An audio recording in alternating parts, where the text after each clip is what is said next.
Hey everyone, my name is Kelly with Mirikel Design, and I want to show you how to create a business card layout in InDesign. So right now I have InDesign CC 2020 open, but you can basically do this setup in any InDesign going all the way back to the beginning. So here we go. I'm going to create a new document, and over here in the parameters, I'm going to type in business card, full of typos. I want to make sure that the width is 3.5 inches, the height is 2 inches. I'm going to have 2 pages, a front and a back. Normally, on default, the facing pages box is checked. I want to make sure that's unchecked. Keep these two the same, and the most important part, the margins and the bleed. Every printer is a little bit different. I've had printers that want margins at 1/16 of an inch on all sides, all the way up to 1/8 of an inch. So right now I have it at 0.125, which is 1/8 of an inch for both the margins and the bleed. Again, every printer is different. Some printers only want 1/16 of an inch. Some want all the way up to 1/8 of an inch.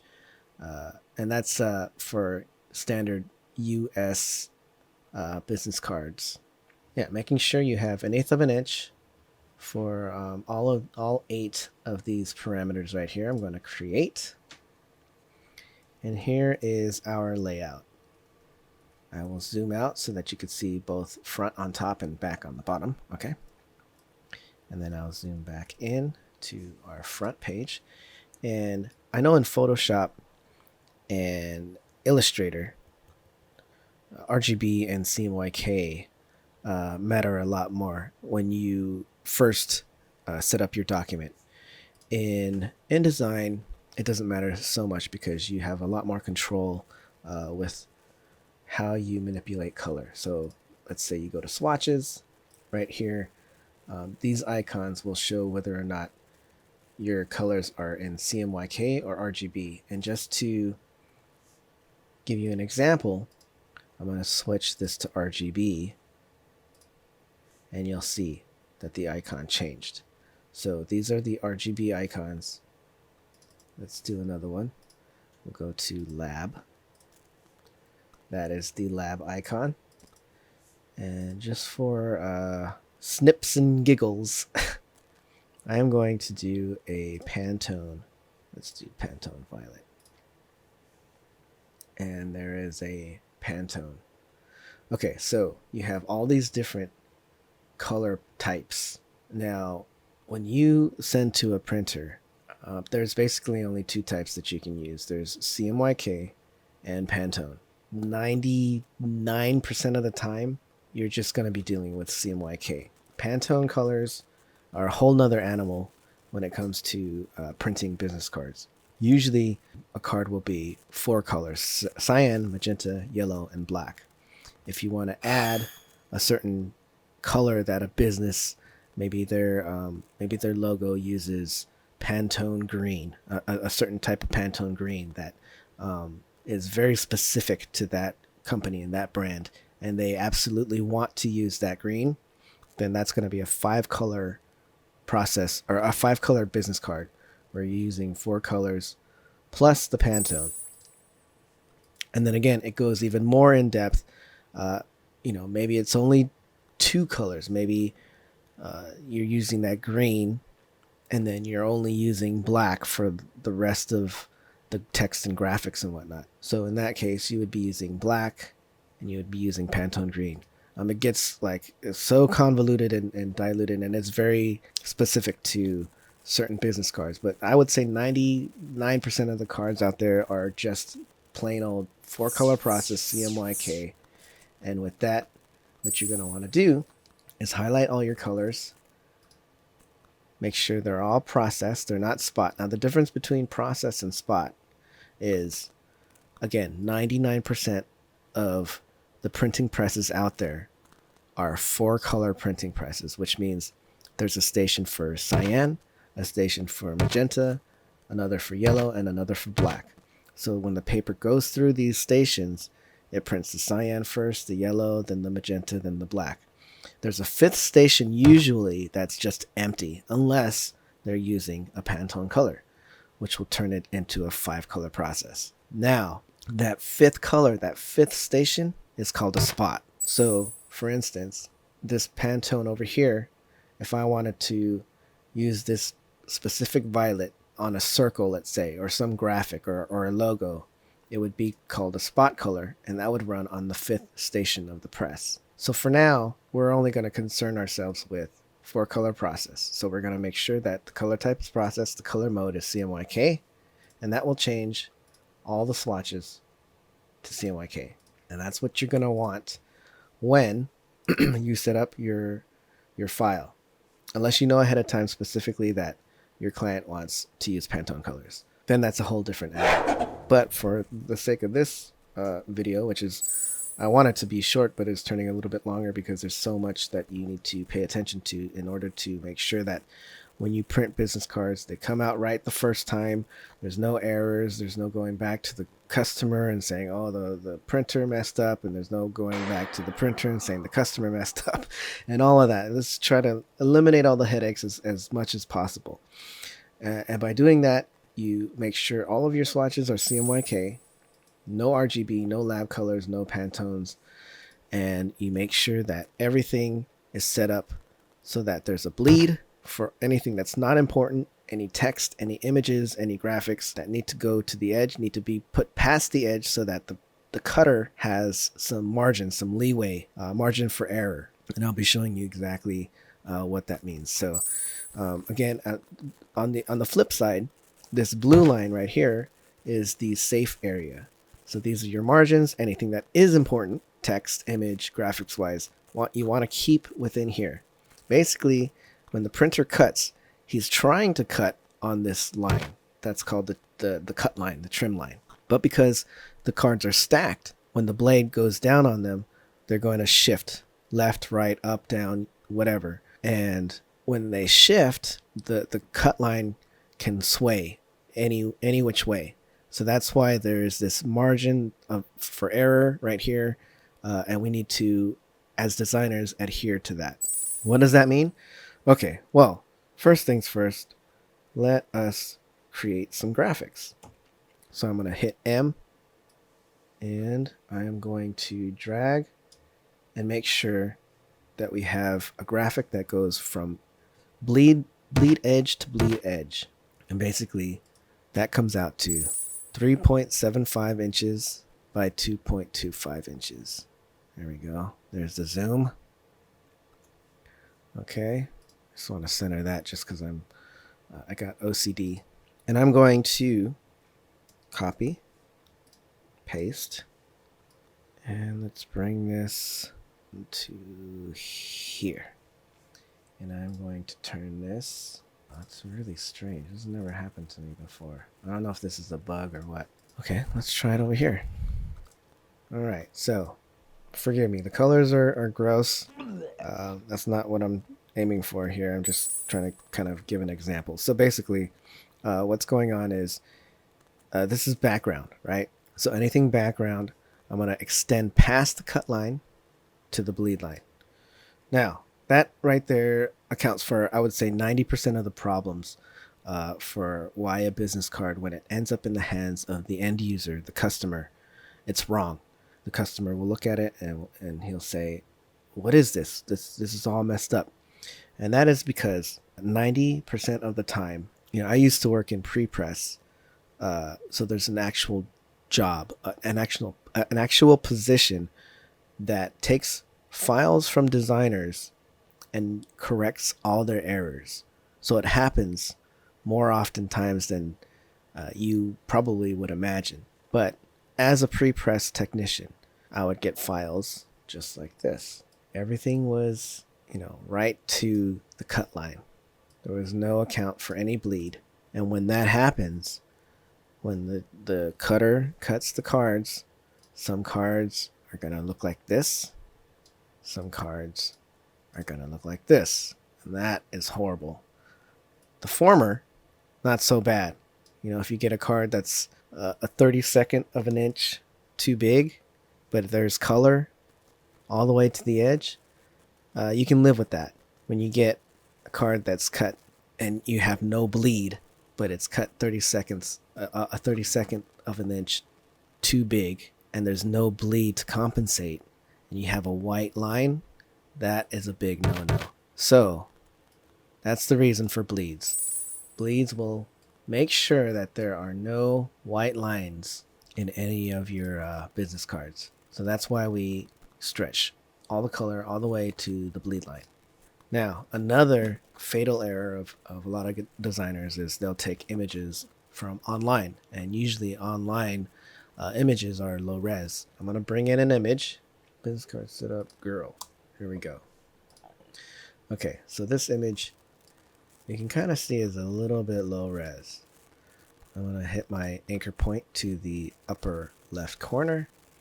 I want to make sure that the proportion link is enacted, and I'm going to do a height of 2¼ inches so that the box goes all the way from the top to the top bleed to the bottom bleed line. I'm going to hit this fit content proportionally icon so that everything is proportionate. Make sure that she looks centered. There we go. Maybe I'll put a little line so that there's some continuity to it. Should we keep it blue or should we keep it magenta? I say we keep it magenta. Okay, so another thing that you absolutely do not want to do, I would personally advise against it, is using any type of border. So this, for instance.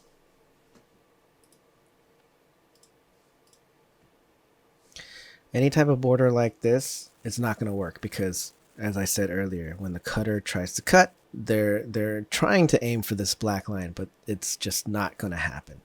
90% of the cards are not going to be on this black line. So some cards, a vast minority of your cards are going to look like this if you use a border.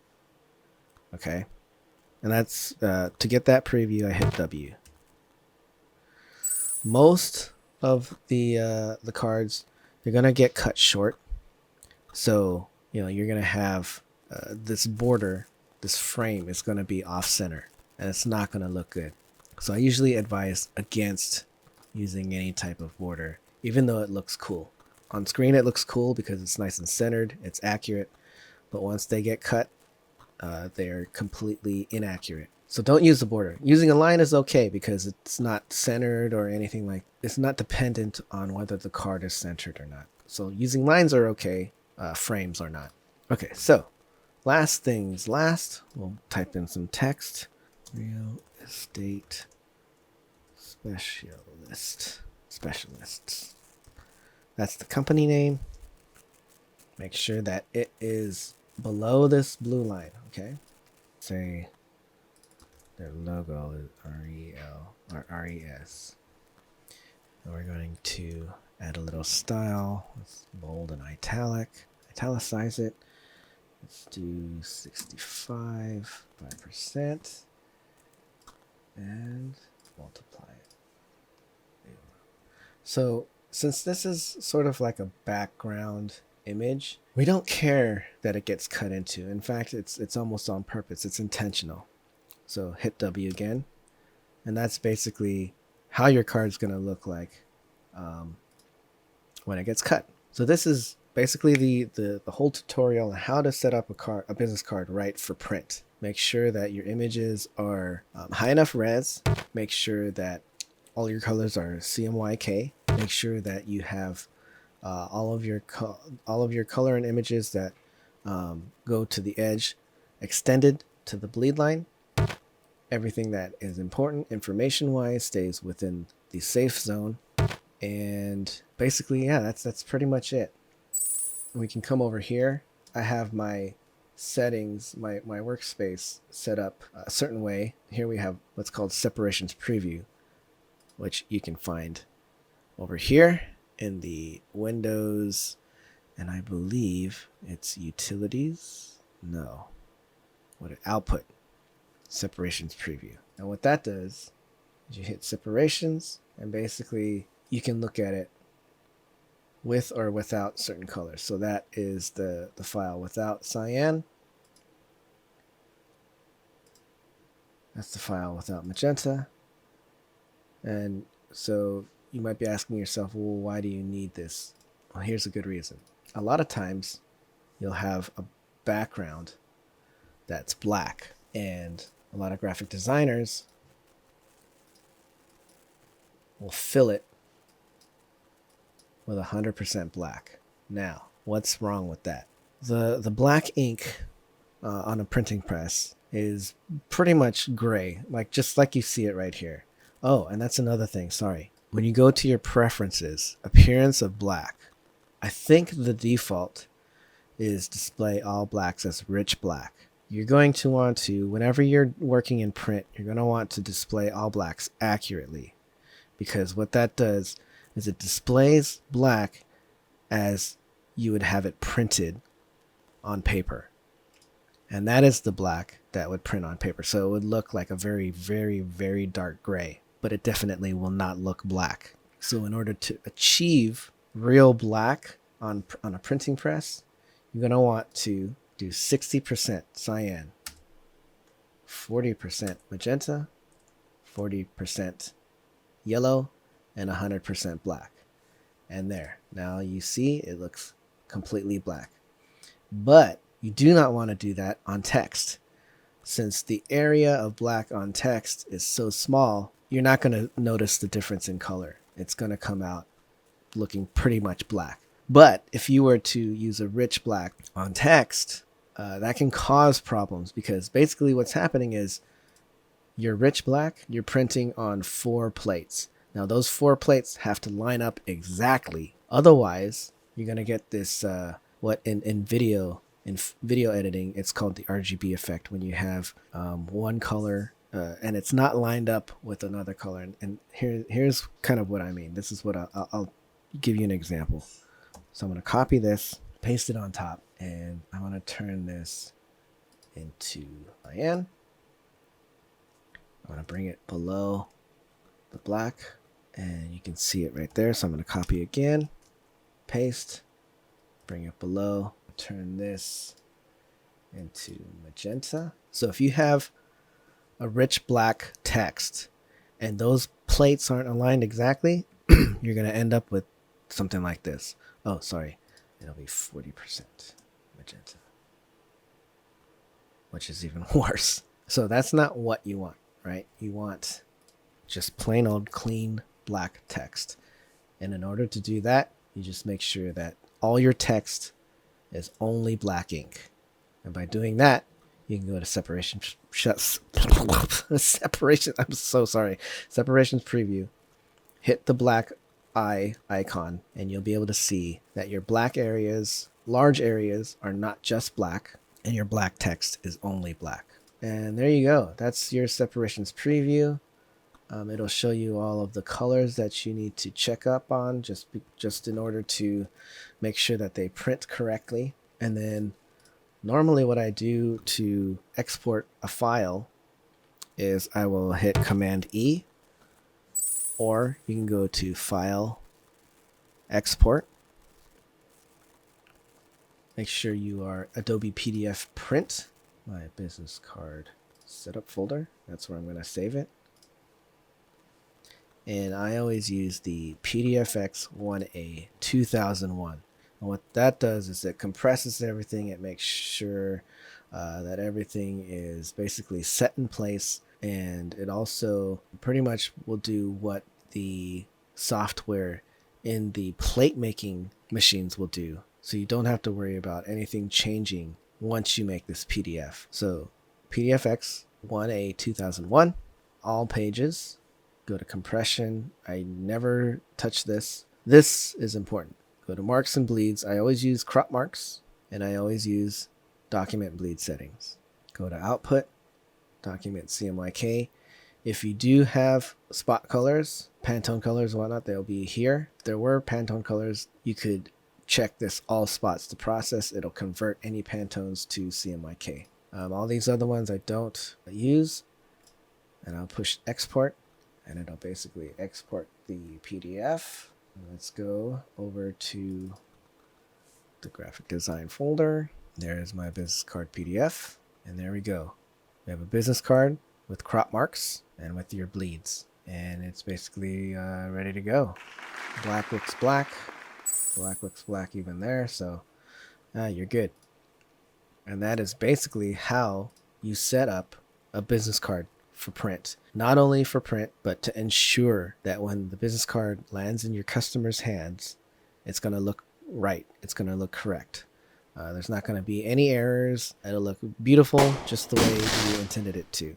So hopefully you guys learned a little bit of something here.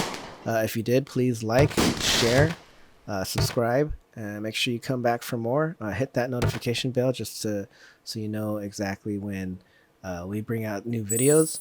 We are in the printing business, right? So we want to make sure that any files that we get from designers or even small business owners who want to design their own cards, they at least know the basics, so that when we get files, it's a lot easier for us to just go straight to print, get you your business cards as quick and seamless as possible.